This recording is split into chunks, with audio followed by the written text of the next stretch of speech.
você trabalha, você já percebeu algum tipo de choque de gerações?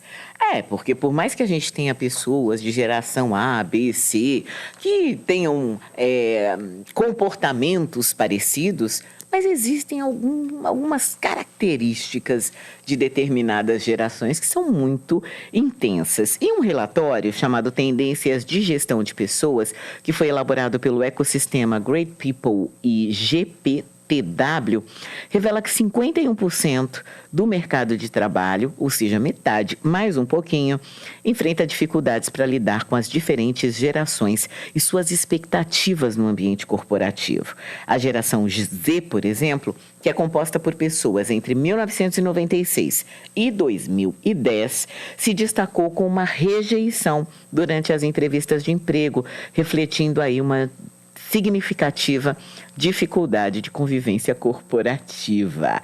Para entender melhor essas dificuldades e seus impactos, a gente convidou o consultor e mentor de carreiras, especialista em negócios com foco em gente, Oswaldo Matos. Oswaldo, seja muito bem-vindo. Bom dia. Bom dia, Silvana. Mais uma vez um prazer estar aqui. Muito obrigado a você, pessoal da produção, seus ouvintes e principalmente a estrutura da empresa. O prazer é nosso em recebê-lo. Eu estou rindo aqui, Oswaldo, porque são tantas coisas. Minha gente, essa geração Z não é fácil, viu? Não é fácil. Mas, enfim, por que existem esses choques, né, de geração? Boa pergunta. Excelente pergunta. Nós não temos, assim, de fato, uma resposta que feche tudo. Mas o grande choque de geração se dá porque uma geração chega eminentemente com uma cultura nova, com uma forma de aprendizado diferente, com um conhecimento diferente e com uma postura diferente da que era anteriormente. Uhum. Então, esse é o principal choque que há e começa a existir de forma forte nas empresas hoje. Ou seja, é o novo querendo entrar numa estrutura que já funciona de uma forma mais, vamos dizer assim, entre aspas, forte. Eu ia dizer uma palavra pior, mas não, forte. Você sabe, e aí eu vou falar empiricamente, né? Eu tenho a impressão, fazendo um cruzamento de experiências, que isso tem muito a ver com o tipo de educação que a gente dá para esses meninos. Porque geração Z, a gente está falando de jovens entre 14 e 28 anos. Isso. E eu tenho a impressão de que muitos esperam encontrar no trabalho pais, e não gestores ou mentores, né? Ou até chefes, que ainda tem, né? Ainda tem chefes por aí, né?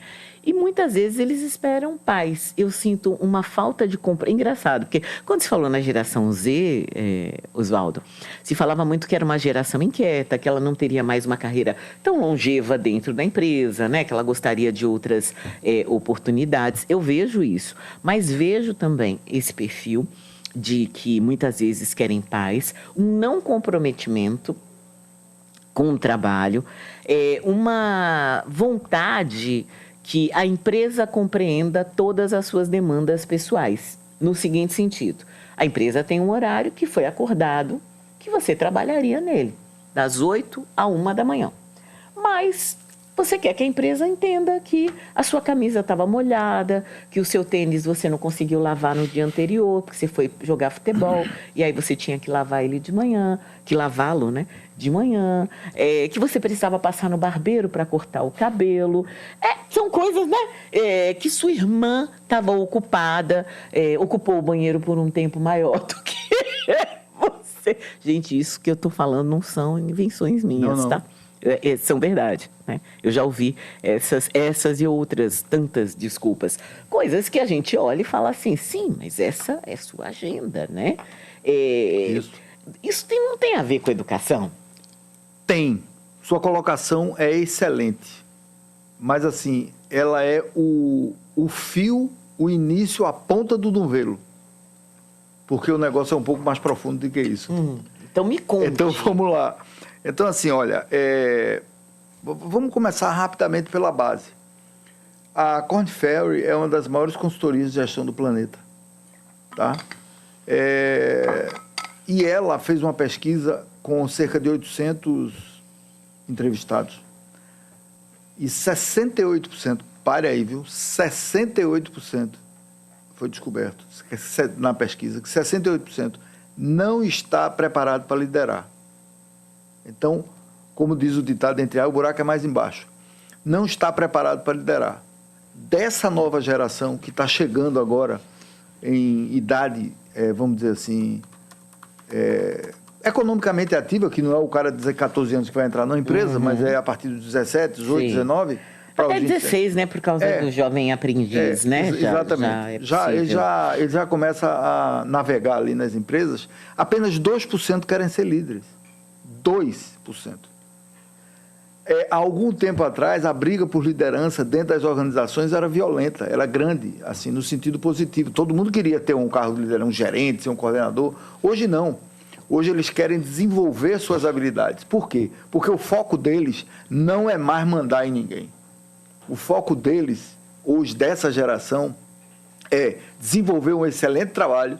A empresa tem que ser flexível, a empresa tem que gerar aprendizado e a empresa tem que ter um propósito.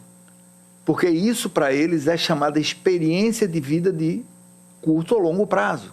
Então, como a empresa precisa se preparar para isso? A empresa precisa preparar esses líderes para isso. E 68% não está preparada. Não sabe nem liderar um processo direito. Então, é um conflito que eu dizia assim, é extremamente positivo. Aí as pessoas me perguntam, que eu trabalho muito com líder, com desenvolvimento de carreira de líder, eles falam, e aí faz o que? Eu digo, acolhe. Você acolhe. Se uma pessoa chega para mim e fala, eu preciso atrasar porque eu preciso lavar minha roupa, a liderança antigamente, se eu dissesse isso na época que eu comecei a ser líder, com 25, 30 anos de idade, o meu líder lá, o chefe, ia dizer assim, eu dizer um termo horrível aqui, você está rasgando dinheiro, você enlouqueceu? Você está dizendo que vai chegar atrasado porque vai lavar uma roupa? Essa era a pergunta. E era a resposta, mas a gente nem se atrevia a dizer isso. Nem chegava na... Isso não tinha margem. Mas hoje tem. Se tem, eu preciso me preparar para saber o que é que eu vou conversar. Por um motivo muito simples. Nós estamos no meio do processo de mudança de liderança com essa turma. Daqui a 10 anos, essa turma estará no comando, porque senão as empresas fecham. Como muitas fecham. E ninguém quer fechar. Aí eu pergunto a você, veja grandes organizações que estão fora dos 68%, como trabalham isso? Empresas, eu não vou dizer o nome, mas empresas centenárias. Aqui, por exemplo. Empresas centenárias, como é que lida com isso? Elas não quebram. Os líderes continuam crescendo. Aí eu tenho que escolher a dedo. Flexibilizar, treinar, capacitar e dar um sentido, um propósito que a gente... Qual era o propósito, Silvana? Você é bem mais jovem do que eu, mas pegou uma parte disso. Qual era o grande propósito da gente trabalhar antigamente? Só tinha um. Se sustentar. Não tinha outro, não. Mas essa não é minha história de vida, não. A sua. Mas era até, a do meu pai mas assim, meu pai era bem, assim, eu venho de uma história, o que não quer dizer que não seja da minha geração, tá? É por isso que eu falei da geração. É por isso que, assim, que eu falo que para mim isso tem um pouco a ver com educação. Porque eu venho de uma história que... Porque você me perguntou, né, qual era o grande propósito? O meu propósito, por exemplo, era ser correspondente internacional, porque eu queria ver o mundo. Eu estava pouco me ligando como é que eu iria me sustentar, né? Se eu iria ficar rica sendo correspondente internacional ou não, né? Se eu iria amealhar, construir riqueza com isso. Eu queria ter experiências. Muito bem colocado. Uma vez aqui você me falou que, diferente do grande volume de pessoas do país, né? Você teve uma estrutura educacional boa. Uhum. Você teve uma orientação educacional em casa boa. Mas a maioria da minha geração, que é outra geração, o objetivo, quando fazia 18 anos, era trabalhar. Fazer concurso público, né? Ainda tinha isso. Faz concurso e se trabalha. E se mantém. Então, assim, hoje, nossos filhos, a gente olha para eles com o sentido que seu pai foi de vanguarda lá atrás e olhou para você e disse assim, você quer ser o quê, minha filha? Você quer estudar aonde? você é bem alimentada, você tem remédio, roupa. Você quer fazer o quê? E você, hoje, essa geração da gente está dizendo isso para os filhos, só que essa geração nasceu. Outra pesquisa feita pela McKinsey, que é outro monstro de consultoria mundial, monstro no sentido positivo de grande, de competência e tal, ela diz o seguinte: o grande detrator dessa geração é que cerca de 85% da geração que está chegando no mercado de trabalho passou por uma pandemia jovem e ele tem um alto índice de depressão e ansiedade, que não é brincadeira. Então, hoje, a ansiedade e a depressão é tratada como uma doença muito séria. Antigamente, era frescura, lembra? O menino não quer fazer nada, bota uma lavagem de roupa para ele fazer, antigamente. Hoje, não. Então, essa geração é uma geração que ela está, imagine, 2% quer ser líder, 3 pontos são articulados pelas pesquisas de maiores problemas dessa geração, os pontos negativos. Primeiro, não se vestem bem, de acordo com o ambiente. Segundo, eles têm um problema muito sério com comunicação, tua área. Comunicação, eles não sabem falar nem ouvir direito. Eu coloquei até aqui socialização. Porque é isso. É a base toda. Né? Se eu não sei me comunicar, eu não socializo, eu não faço um bom networking. E o terceiro, que, como diz a própria pesquisa, eles pedem salários irracionais. Então, são 3 aspectos seríssimos, porque quando você chega junto de um entrevistador, o entrevistador ri. Meu filho, o mercado está pagando, sei lá, 5 dinheiros, você quer ganhar 15 dinheiros. E você está começando agora. Isso. Então, assim, são fatores que você tem, às vezes, chegar para um pai e mãe, é muito difícil, no momento atual, dessa geração, porque, inclusive, não tem tempo, trabalha muito, por escolha, dizer assim: você está errado, hein? Presta atenção, senta aqui. Isso é só 30% dos pais fazem isso. Ei, baixa a bola, o jogo pena, é de botão, né? Estamos na mesa, né? A verdade que as empresas precisam de resultado. Não adianta chegar dizendo aqui que eu não dormi por causa disso. Então, você precisa ter uma pessoa acolhedora que entenda, mas você não pode toda semana ter... Mas não dá para toda semana, né? Tem um problema. Toda semana você mata a mãe, não dá. Então, né? Então, assim, é um negócio complexo. Então, você tem que ter... Sabe? Então, aí você junta, de um lado, uma geração extremamente tecnológica, extremamente criativa, que quer ter experiência de vida, e do outro lado, líderes despreparados com a empresa que está se adaptando a isso e só quer resultado. Olha, eu não quero blá, blá, blá, não, eu quero resultado. Você dá resultado? Qual é o resultado que você dá? Eu trabalho com algumas pessoas nessa faixa de idade e eu acho que eu dei sorte. A forma de eu conversar, a forma de eu falar e tal, eles me dão resultado. Não são, assim, funcionários, são parceiros. Muitos na faixa de 25, 27, 28, 30, eles são parceiros, mas eu sou muito claro. Não me interessa, na hora que meu cliente pedir um negócio para amanhã, eu não sei o que é que você vai fazer. Esse é o parâmetro. Então, eu diria que é o momento, é o momento mais desafiador da história. Porque o que era não funciona mais, o que vai ser, você não tem ideia, e o caminho que você vai percorrer é um só: adaptação, ruptura e crescimento da organização. Se você não olhar para isso, está perdido. Já ir para o intervalo, a gente volta com uma pergunta de um ouvinte aqui que diz: o que fazer quando uma geração ou um profissional rejeita feedback, leva para o lado da crítica pura, ao invés de absorver aquilo que é bom? É uma pergunta do Flávio que a gente responde já já. Agora, 11h27. Estava aqui, gente, no intervalo comentando com o Oswaldo Matos, né? Ele que é consultor, mentor de carreira, especialista em negócios com foco de gente, que lá em casa era assim, come, bebe, dorme, então tem que trabalhar. Mas esse trabalhar não era necessariamente trabalhar. No meu caso específico, eu estudava o dia inteiro. Eu saía de casa às 6h30 da manhã e de segunda a quinta eu chegava em casa às 8 da noite. Então, o trabalhar para mim na minha casa era ter um bom desenvolvimento em tudo que eu fizesse em termos de estudo, Perfeito. porque era a minha parte, né? Sim. E isso é importante, quer dizer, é o que vai, eu acredito, né? Que é o que vai construindo as responsabilidades, a possibilidade de você socializar, entender Perfeito. que, né, que você tem demandas também, que não, né, você não vai viver só de babá, né? Agora, vamos para essa pergunta aqui do Flávio. Como é que a gente faz com essa geração profissional que não aceita feedback, porque só vê crítica e não consegue absorver o que Flávio, é bom? Excelente pergunta. Aí vamos lá, eu não questiono a forma, o modelo, mas vamos lá. Primeiro, você está dando feedback da forma correta? Você estudou a geração Z ou a geração qualquer, pode ser outra, para entender como ele escuta as coisas? Porque uma coisa é o que você fala, outra coisa é o que ele entende e outra coisa é o que realmente a mensagem contém, né, Silvia? Você trabalha com comunicação, sabe que uma coisa é o que eu falo, outra coisa é que a pessoa pode entender completamente diferente, porque eu dei Você uma tem emissor, receptor e mensagem.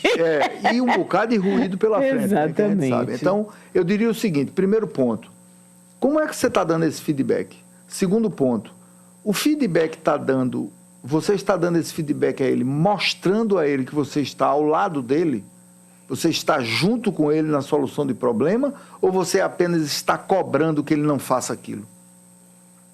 Porque o retorno a uma situação cultural da empresa, organizacional, de gestão, de qualquer coisa que seja, você tem que ser muito claro. Você tem que usar técnicas, por exemplo, eu gosto muito da técnica sanduíche no feedback, né, que você conhece, que é o elogio. Eu uso bastante. Meio, exatamente. E funciona muito, né? Então, como é que você está dando esse feedback? E aí vem duas notícias que eu vou lhe dar, uma com enfoque, duas informações com enfoque positivo e uma com negativo. O negativo, essa é a geração que vai liderar daqui a alguns anos as estruturas de trabalho dentro das organizações. E a positivo, essa é que daqui a alguns anos é a geração que vai liderar as organizações, seja como líder ou como operacional, ou seja, para que lado você quer olhar? Como é que você quer tratar essa geração? Ah, Oswaldo, você está olhando sempre para o lado do acolhimento. Sim, sim. Porque, às vezes, a pessoa tem dentro da estrutura da casa, não tem uma mãe, né? Nem um pai, tem uma babá. Uma babá. Mãe vira babá, pai vira babá. E quando chega na organização, esse modelo não existe. Ninguém é babá de ninguém dentro de uma empresa. Então, você tem que entender como essa geração funciona, você deve entender o que é que você deve fazer para essa geração mudar esse comportamento ou ajustar a cultura da empresa. Porque eles não têm nenhum pudor em dizer, não quero mais trabalhar aqui porque essa empresa não tem propósito, não tem flexibilidade, não é uma empresa criativa e não é uma empresa ética, que é o que eles buscam muito hoje. Essa geração busca muito esse perfil ético dentro das organizações.